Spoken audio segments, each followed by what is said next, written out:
Well, it seems like it's been a lifetime since we've been together, especially in Sunday school.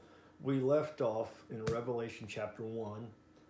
We completed that, and then I was preaching somewhere else. So let's pick up Revelation chapter 2 to continue on with our Sunday school lesson. That way that when we get back together, we'll all be up to speed. So we're going to look at Revelation chapter 2. Um, John, of course, is through the inspiration, the guidance of Jesus, is writing 7 letters to the 7 church ages.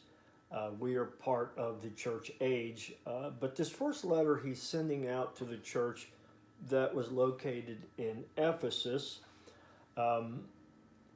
Each church gets kind of the same platform when Jesus is talking to them. He has 7 basic patterns with slight variations depending on the situation of each one of these churches.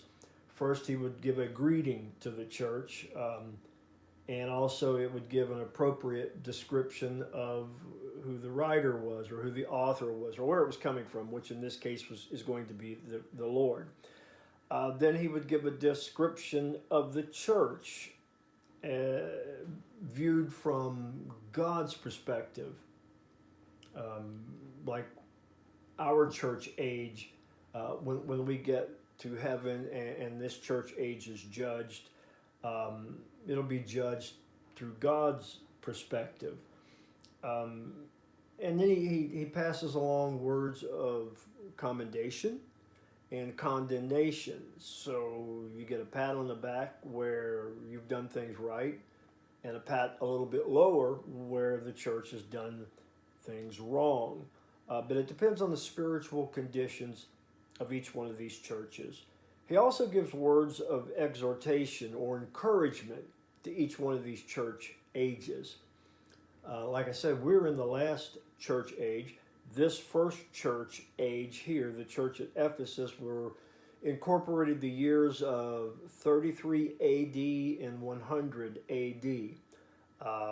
That was from the time of the resurrection of the Christ up until another 70 years, and then that church age ended and another church age began.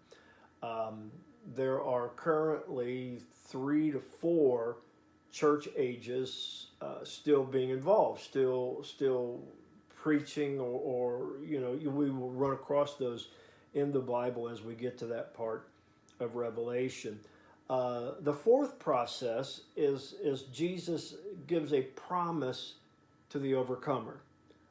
There's a promise for each one of these church ages. They've all got things to be praised about. They've got things to be ashamed about.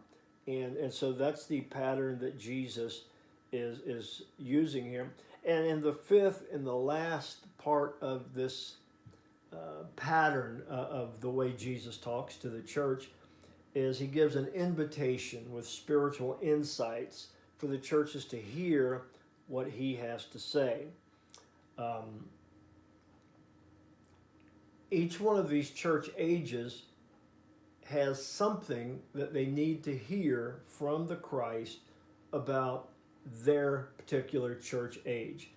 His words apply to each church age and then to each particular local church. We at Calvary, there are things that we have to do that Christ is counting on to measure up, stands that we must take, things that we must teach and preach. And we'll, as a church, we will be held accountable for that. So these messages apply to the 7 church ages, but it also applies to each individual local church, current church, and it also applies to each one of us as followers of Christ. There are things that we need to know. Now, Ephesus was the home of the Roman goddess Diana. It was a pagan city. In fact, their religion was pagan. Christianity was just moving in, and it was new to them. Of course, it would be because it's in the first century after Christ. Had been here, been crucified, put in the grave, resurrected, and gone on to be back with God in heaven. So this is the first century church. This was also the goddess of Diana, was one of the seven wonders of the world. It's not there anymore, but it was a commercial city. It was down, it had a access to the sea, but because of silt from the river, and it is now that harbor that they once had that was made them a commercial city, a very powerful and economically rich commercial city. That harbor all filled in with silt, and now Ephesus is 5 to 7 miles away from the original location down by the sea. So now there are just ruins, but it was a commercial bridge between the Mediterranean Sea and the Black Sea. At one time, there were about 300,000 residents of Ephesus. So it was a big city. It was a very wealthy city. It was the banking center of that part of the world in that day. Politically, it was a self-ruled city, but still Rome had power over them. But they were able to pretty well run themselves. And like I said, it was because it was probably one of the largest cities in the region, and it was a moneymaker for taxation for Rome. So Rome, as long as they didn't get out of control, Rome let them do what they needed to do.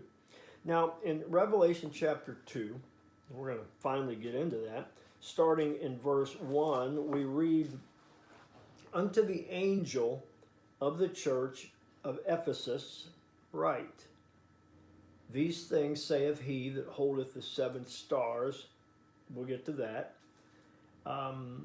"in his right hand, who walketh in the midst of the seven golden candlesticks." And we'll get to that. So what Jesus is saying here, he's writing to, the stars. Let's talk about the stars. The stars in this case, and our seven stars involve with seven candlesticks. The stars are the pastors of those churches. Like this would have been to the pastor of the church at Ephesus. This church was a church that Paul was very involved in. I believe that Apollos founded the church at Ephesus, but Paul, of course, went and worked with Apollos, and also he preached and wrote letters to the Ephesians. So Paul is very well connected. By now, Paul is no longer with us at the time of this. John, of course, is an old man living on the Isle of Patmos. Patmos and Ephesus. Ephesus was the closest city to the Isle of Patmos. So John knew about this church. He knew these people here. So the angel, Christ is speaking to the angel over this church age, the church age of Ephesus. It's not as complicated as it sounds. But he writes to the angels. The angels, of course, we have to understand that's the pastor of the church. The candlesticks are the church. So the first candlestick is candlestick Ephesus, let's say.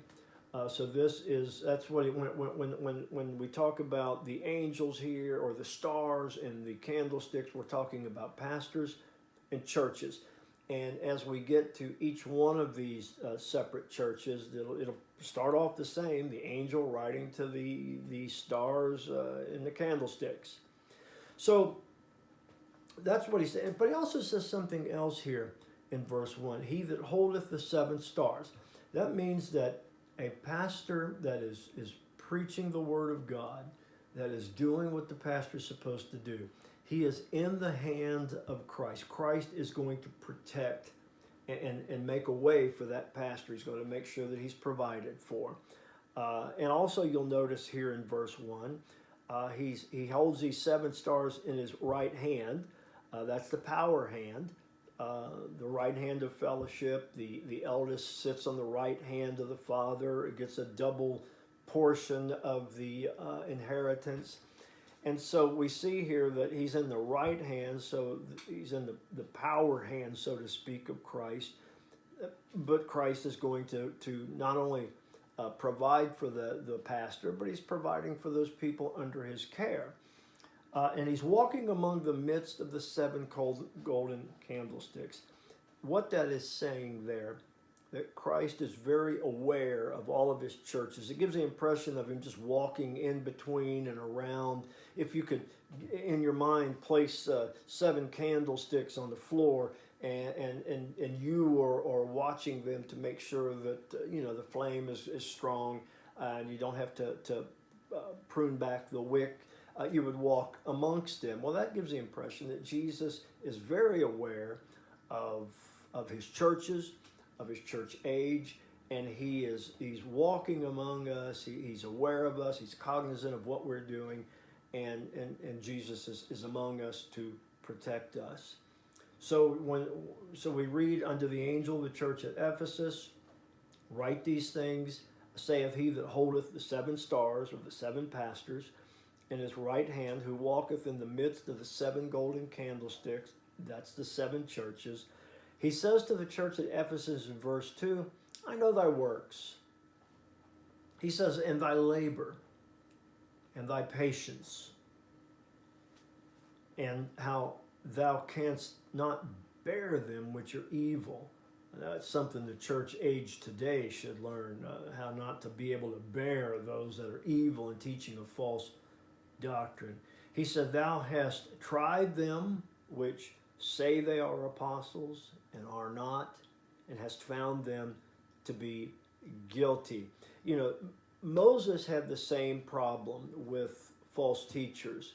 Back in Deuteronomy, he tells in that book, he said that you have to, when somebody claims to be a prophet, or in this case with this church, the apostle, but if they claim to be a prophet, that we are to let them prophesy, and then wait and see if what they've prophesied comes to pass. If it doesn't, well, they were no prophet.